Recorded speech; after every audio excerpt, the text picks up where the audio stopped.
एक साहूकार था जो भगवान शिव का अनन्य भक्त था।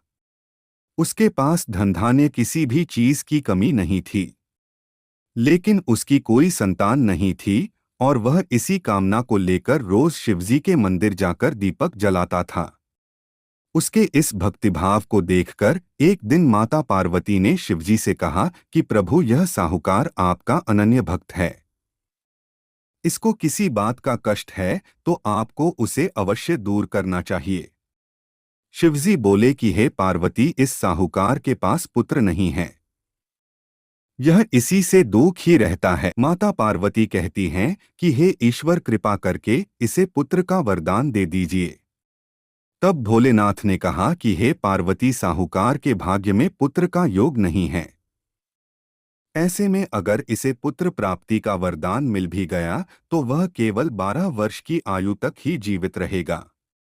यह सुनने के बाद भी माता पार्वती ने कहा कि हे प्रभु, आपको इस साहूकार को पुत्र का वर देना ही होगा, अन्यथा भक्त क्यों आपकी सेवा पूजा करेंगे।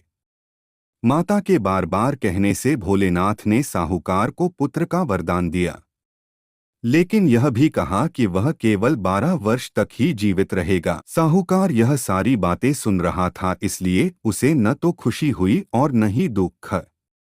वह पहले की ही तरह भोलेनाथ की पूजा अर्चना करता रहा। उधर सेठानी गर्भवती हुई और 9वें महीने उसे सुंदर से बालक की प्राप्ति हुई।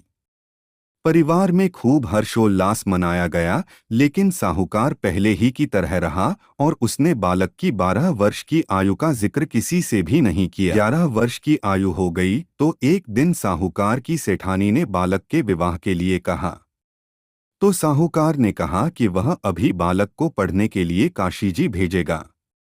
इसके बाद उसने बालक के मामा जी को बुलाया और कहा कि इसे काशी पढ़ने के लिए ले जाओ और रास्ते में जिस भी स्थान पर रुकना वहां यज्ञ करते और ब्राह्मणों को भोजन कराते हुए आगे बढ़ना।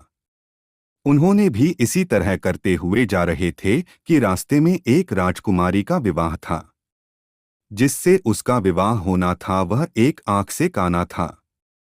तो उसके पिता ने जब अति सुंदर साहूकार के बेटे को देखा तो उनके मन में आया कि क्यों न इसे ही घोड़ी पर बिठाकर शादी के सारे कार्य संपन्न करा लिए जाएं।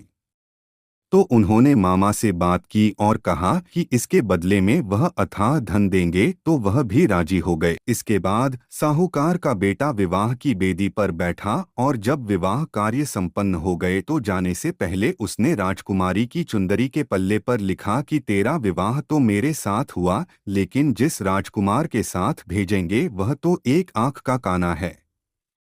इसके बाद वह अपने मामा के साथ काशी के लिए चला गया। उधर जब राजकुमार ने अपनी चुनरी पर यह लिखा हुआ पाया तो उसने राजकुमार के साथ जाने से मना कर दिया। तो राजा ने भी अपनी पुत्री को बारात के साथ विदा नहीं किया। बारात वापस लौट गई। उधर मामा और भांजे काशी जी पहुंच गए थे। एक दिन जब मामा ने यज्ञ रचा रखा था और भांजा बहुत देर तक बाहर नहीं आया तो मामा ने अंदर जाकर देखा तो भांजे के प्राण निकल चुके थे।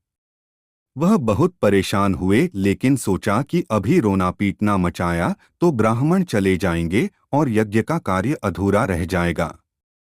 जब यज्ञ संपन्न हुआ तो मामा ने रोना पीटना शुरू किया। उसी समय शिव पार्वती उधर से जा रहे थे तो माता पार्वती ने शिवजी से पूछा, हे प्रभु, ये कौन रो रहा है। तभी उन्हें पता चलता है कि यह तो भोलेनाथ के आशीर्वाद से जन्मा साहूकार का पुत्र है। तब माता पार्वती कहती हैं कि हे स्वामी, इसे जीवित कर दें, अन्यथा रोते रोते इसके माता पिता के प्राण निकल जाएंगे। तब भोलेनाथ ने कहा कि हे पार्वती, इसकी आयु इतनी ही थी सो वह भोग चुका। लेकिन मां के बार बार आग्रह करने पर भोलेनाथ ने उसे जीवित कर दिया। लड़का ओम नमः शिवाय करते हुए जी उठा और मामा भांजे दोनों ने ईश्वर को धन्यवाद दिया और अपनी नगरी की ओर लौटे। रास्ते में वही नगर पड़ा और राजकुमारी ने उन्हें पहचान लिया। तब राजा ने राजकुमारी को साहूकार के बेटे के साथ बहुत सारे धनधान्य के साथ विदा किया। उधर साहूकार और उसकी पत्नी छत पर बैठे थे। उन्होंने यह प्रण कर रखा था कि यदि उनका पुत्र सकुशल न लौटा तो वह छत से कूदकर अपने प्राण त्याग देंगे।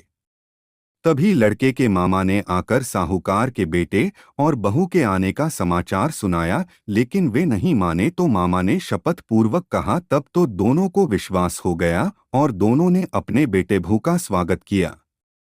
उसी रात साहूकार को स्वप्न में शिवजी ने दर्शन दिया और कहा कि तुम्हारे पूजन से मैं प्रसन्न हुआ।